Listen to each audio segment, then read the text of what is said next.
നമസ്കാരം. ഉത്തരേന്ത്യയിൽ മഴ ശക്തി പ്രാപിക്കുകയാണ്. കനത്ത മഴയെ തുടർന്ന് പല നഗരങ്ങളും വെള്ളത്തിനടിയിലായി.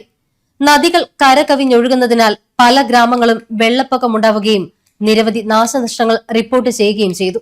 അസം, ഉത്തരാഖണ്ഡ് ഉൾപ്പെടെയുള്ള വടക്ക് കിഴക്കൻ ഇന്ത്യൻ സംസ്ഥാനങ്ങളിൽ കനത്ത കാലവർഷക്കെടുതിയും പ്രളയവും അതീവ ഗുരുതരമായി തുടരുകയാണ്.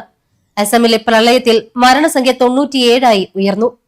15 ജില്ലകളിലായി 1,60,80,000 ആളുകൾ ഇപ്പോഴും ദുരിതത്തിലാണ്. ബ്രഹ്മപുത്ര നദിയും അതിന്റെ പോഷക നദികളും കരകവിഞ്ഞൊഴുകുന്നതിനെ തുടർന്ന് 10 ലക്ഷത്തിലധികം ആളുകൾ ദുരിതാശ്വാസ ക്യാമ്പുകളിലും താൽക്കാലികമായ ഷെൽട്ടറുകളിലും അഭയം പ്രാപിച്ചിരിക്കുകയാണ്. ഗോലാഘട്ട്, ശിവസാഗർ, ജോർഹട്ട് തുടങ്ങിയ 15ലധികം ജില്ലകളെ പ്രളയം രൂക്ഷമായി ബാധിച്ചു. 10,000-കണക്കിന് ഹെക്ടർ കൃഷിഭൂമി വെള്ളത്തിനടിയിലാണ്.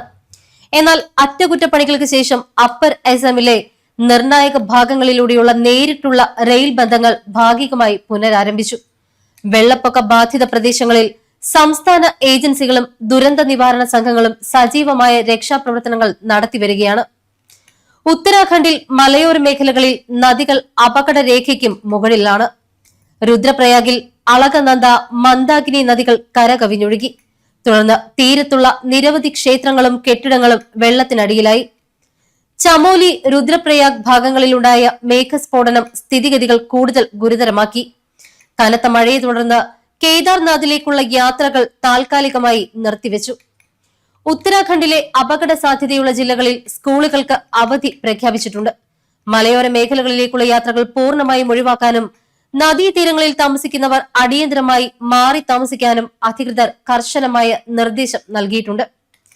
കനത്ത മഴയെ തുടർന്ന് സിക്കിം, മേഘാലയ, നാഗാലാൻഡ് എന്നീ സംസ്ഥാനങ്ങളിൽ വ്യാപകമായ ഉരുൾപൊട്ടലും മണ്ണിടിച്ചിലുമുണ്ടായി. സിക്കിമിൽ പാലങ്ങൾ തകർന്നതിനെ തുടർന്ന് 1000-ലധികം വിനോദസഞ്ചാരികൾ ഒറ്റപ്പെട്ടുപോയി.